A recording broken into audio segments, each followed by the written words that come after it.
All right, next game up, Alabama at Auburn. The juju in Jordan Hare was absolutely real, but the Crimson Tide walked out with a 27-24 win, and I've strategically planned to talk about this game right after telling you about our brand new sponsor in Live Oaks Landscape and Paul Pruitt. Because Paul Pruitt, he's a Bammer. Thanks for tuning in, Paul. I appreciate you, man. Thanks for being a friend of the podcast. But my gosh, the juju. 4th and 31. This is the play that everybody's talking about. And if you go on Twitter and you search Alabama fan reaction, they're all going, oh, kick six. Now they're going 4th and 31, flexing their Crimson Tide muscles. Here's my thing. If you're Bama, never should have been this close to begin with. No. Never should have begin this. Oh my gosh, I can't talk. It should have been this close. I want to open up. You know what? We typically stay away from officiating when it comes to the Tennessee game. It is what it is. You know, we're not going to do that on the Orange Cast, but you know what? We're going to do it here. We're absolutely going to do it here. And I saw several Bama fans, friend of ours, Colton Brown included, talking about how he's all upset, right? You know, Bama's have the refs in their pockets, yada, yada, yada. Listen, you kick off. Batty returns. His helmet gets turned around. He's gone from running true north to continuing to run true north, but his head is facing true south. And they call a hold on the kickoff return team. Yeah, dude. They call So the headquarters for officiating is in Birmingham, correct? Correct. You had officials standing in Birmingham, not looking at a screen, not knowing that this game is being played, and they know face mask, right? Because it was the face mask, even though it didn't make a sound, heard around the world. How do you miss that? Don't give me that crap. Don't give me that crap. That's such garbage. Yeah, yes, they miss calls all the time. Yes, they're gonna miss holds. They're gonna miss some PIs. It's gonna happen. Slaughter got away with one in the Georgia game, but that you got your head turned around on kickoff. There's not that many people around. It's not like it was hidden or masked, bro. No, it's not hidden at the trenches like it is sometimes. Dude. It was in a group of 3 people, and one got his head turned round. That is pathetic. Yeah. It was. You know, quick side note, there's been a deep dive into officiating, how teams like Alabama, Georgia, you know, top-ranked teams, how they are officiated, how it's supposedly not in their favor. I encourage you, all you got to do, just get on your favorite social media brand. You'll see this going around. It's making waves. But yeah, absolutely egregious moment there. I don't understand it. You know, you can call anything, but you can't penalize the wrong team for that. And again, in a grouping of 3 people, and one's, you know, got an owl neck situation going on. You can't do that. Totally with you. Alabama never should have been in that spot. Auburn continues to find ways to be in games when they have numbers like this: 93 yards passing on the day, still managing to run for 244. That's the only credit that I have for Hugh Freeze at this time, because you faux rush 2 men on the 4th and 31 play. You were spying Jalen Milroe on 4th and 31. You have 8 people deep, and you allow Isaiah Bond one-on-one. Yeah, I'm really glad that you brought that up. How do you feel about them only rushing? Well, it was rushing only 2, but a lot of people said that only 2 to 3. Some say 3, which it wasn't 3. That, like, they're saying, how stupid? Why would you only rush 3? I want to know your thoughts on that. Well, here's what I'm doing. Okay, take this, and I'm probably dropping 8 because I want the numbers advantage if they throw one up. I want the numbers advantage there. But if I'm rushing 3, it is the hardest rush that you've brought in your entire life. It is not just because you can see the outside rush. Again, the 2 rushers that Auburn had, probably a little holding going on by the Alabama offensive line, I'm sure, but they're not making, you know, any great effort to disrupt Milroe. He literally stands there and he's doing the classic joke that we see anybody joking about throwing a football do. He's standing there bouncing for I saw the counter on SEC now after the game went off, and I don't remember how long it was. Eternity. He had all day. I'm flushing him. I'm making him move. He's not going to be throwing from a comfortable platform if he's going to throw one up. He's just going to huck one up. Now, granted, when he released that ball, I thought he threw it in the third row. I really did. I thought he'd thrown it out of the stadium. But he's not going to be comfortable. So maybe I rush 4. I'm certainly not bringing any more than that. I'm probably doing the three men in the vicinity like they did. But you're absolutely going to run so hard that you're going to make, you're going to rush, you're going to move him, or you're going to get beat, but you're not going to stand there doing what they did. And you should have, at that point, 8 on 5. So you can't double everyone, clearly.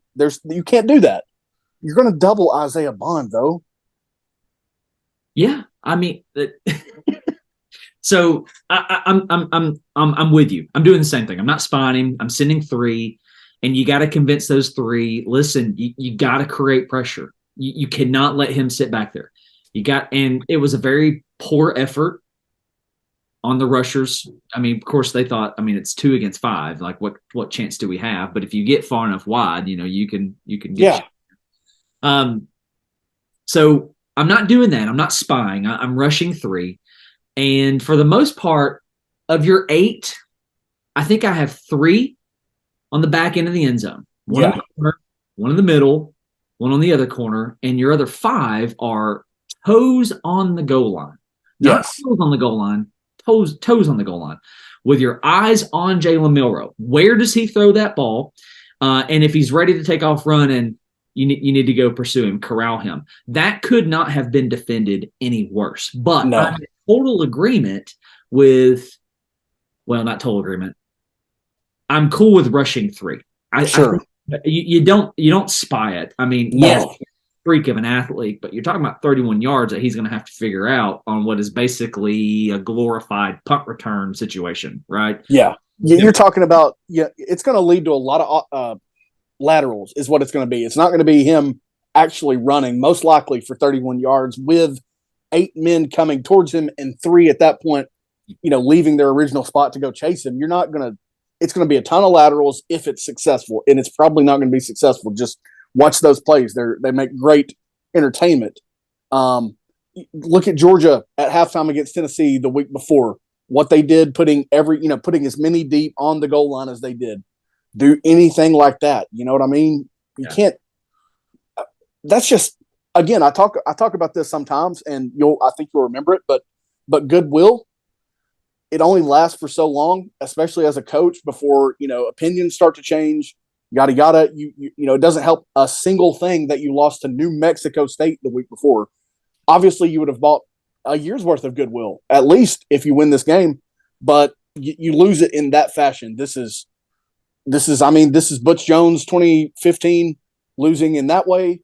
Multiple games that year, by the way. That's the format in which you lost it, which is not of Hugh Freeze's character on the field as a coach. And that's peculiar to me that they lost in that way. But there's fewer blows of that magnitude that I can even imagine losing in that way on Alabama's last play. And you had the coffin shut. You just didn't get the nail driven through it. Yeah. And think about how Auburn ended up at the situation. Going 5 for 16 through the air. Two of those incompletions being picks. Yeah. And you were in that. Until the final 30 seconds, you had a lead. That's larger part because you ran for 244 yards. But again, that's why I say Alabama should have never been in that situation, just because how piss poor that passing game was for Auburn. But let me tell you this. We'll end the segment this way. If you're an Auburn fan, if you're Hugh Freeze, okay, first year head coach at a major program, and you say, all right, Hugh, you're gonna finish 6-6 with a 3-point loss to Bama. You're excited. Yeah. Period. Yep. Tell me I'm wrong.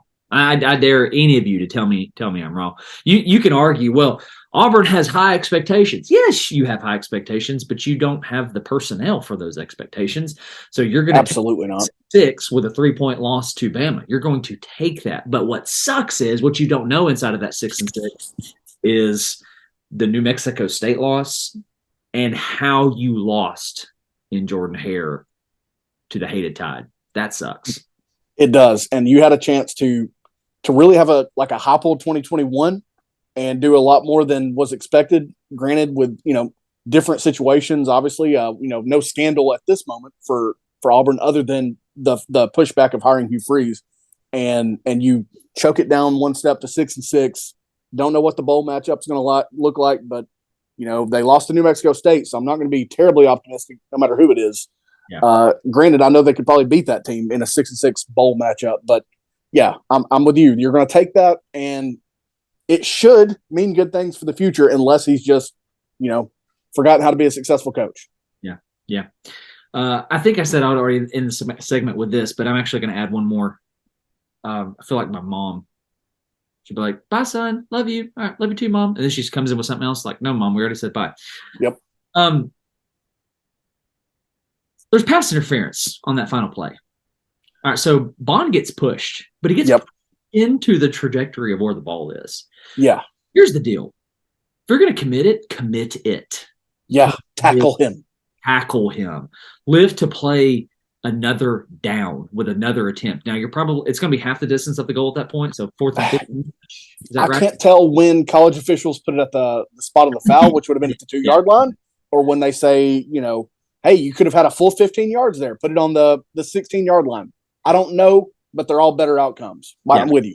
You're playing another down at least.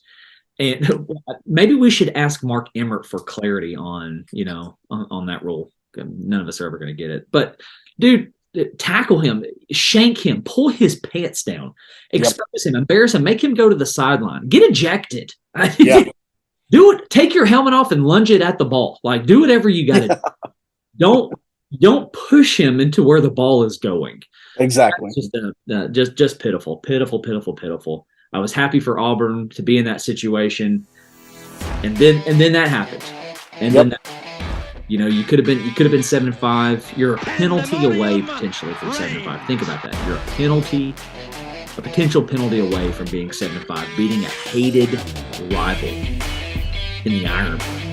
Nonetheless, Bama goes in the Jordan Hare. Juju goes on their side. They get a victory, 27-24.